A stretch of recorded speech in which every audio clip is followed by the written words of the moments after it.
Welcome to another week of NewsTeam. I'm Julia McLean, bringing you this week's top stories. Let's get into it. The National Oceanic and Atmospheric Administration scientists in Boulder are back on the job tonight after furloughs were canceled, thanks to more than $4 million in newly released federal funding. The funding will keep work going at the NOAA Global Monitoring Laboratory, where researchers study greenhouse gases, solar radiation, and the recovery of the ozone layer. Earlier this month, 42 scientists were at risk of going without pay after a weeks-long federal funding lapse, with furloughs set to begin in May. Those researchers working say the delay threatened critical climate data and long-term atmospheric research. Now, with funding restored, scientists are back on the job, continuing work that leaders say is essential to public health, the economy, and our understanding of climate change. Officials say while the immediate crisis has been avoided, concerns remain about long-term funding stability.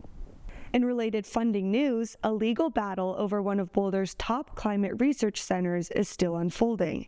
The University Corporation for Atmospheric Research filed a lawsuit last month against the federal government over plans to dismantle the National Center for Atmospheric Research. The suit claims the effort is unconstitutional and could disrupt critical weather and climate research relied on across the country. Federal officials have not backed down from the proposal, and the case is now moving through the courts. Meanwhile, scientists and leaders warn the outcome could have long-term impacts on Boulder's role in global climate research. Boulder's main homeless shelter is changing its policy as it faces ongoing limits in resources and funding. Nonprofit All Roads says that starting in May, people without local ties to Boulder County will be limited to just 10 days in the shelter. Leaders say with a finite number of beds, staff, and funding, they're forced to make difficult decisions after turning away thousands of people last year. The change is meant to stretch those limited resources, but critics warn it could leave more people without a place to go. And that lack of funding is part of a larger issue, Boulder's growing housing crisis, with rising costs and limited affordable options. NewsTeam reporter Hayden Shadid takes a closer look at how it's impacting the community. It starts with small routines: laundry, study, catch the bus to get to class. But in Boulder, even the routine isn't simple. I feel like it is a little bit harder to feel like a student when you're commuting half your day. Lucia Bona is a CU Boulder student, and for her, housing has meant constant adjustment. I have had to live at home for a semester, kind of level out the money I had saved for college so that I can attend and try not to be in debt from it. Like many students, her housing choices aren't just about preference, they're about cost. Boulder life isn't as affordable as I had hoped it'd be. And she's not alone. Across Boulder, the housing conversation is getting more complicated. New developments, long-term planning debates, and even questions about homes and retail spaces that sit empty.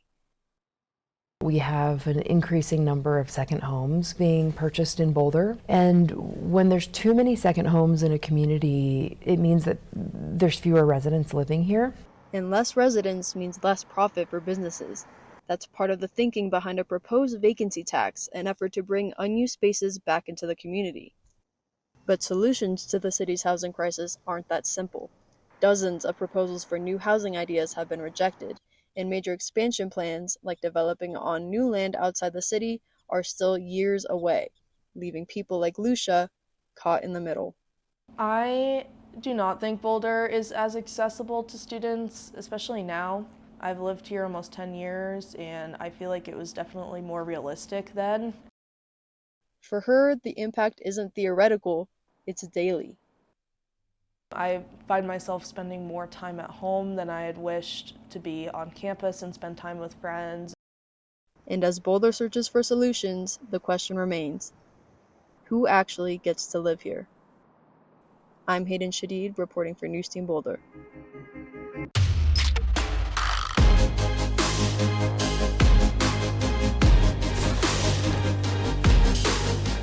The University of Colorado Board of Regents has approved a proposed budget that includes a 3% tuition increase for incoming students at the University of Colorado Boulder. The plan also includes modest pay increases for faculty and staff as the university responds to rising costs. The budget still needs final approval from state lawmakers before it takes effect. Spring commencement is set for Saturday, May 2nd at Folsom Field at the University of Colorado Boulder, and this year's commencement speaker is actress Kristen Davis, best known for her role as Charlotte York on Sex and the City. Students can also get involved by submitting photos and videos for the senior commencement video through the Senior Class Council. For more information and a full graduation checklist, head to the university's commencement website.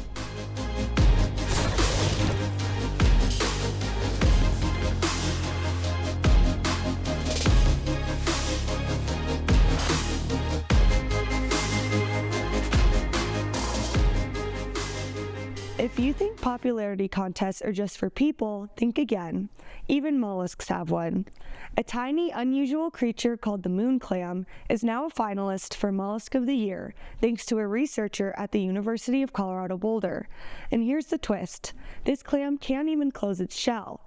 Instead, it lives inside shelters built by other sea creatures, using its energy in different ways than most clams. Scientists say its unique design could help answer big questions about evolution, but for now, it's competing for the public's vote. So sometimes it's the most unexpected contenders that steal the spotlight. That's all for today. Thanks for watching, and that's a wrap on this semester.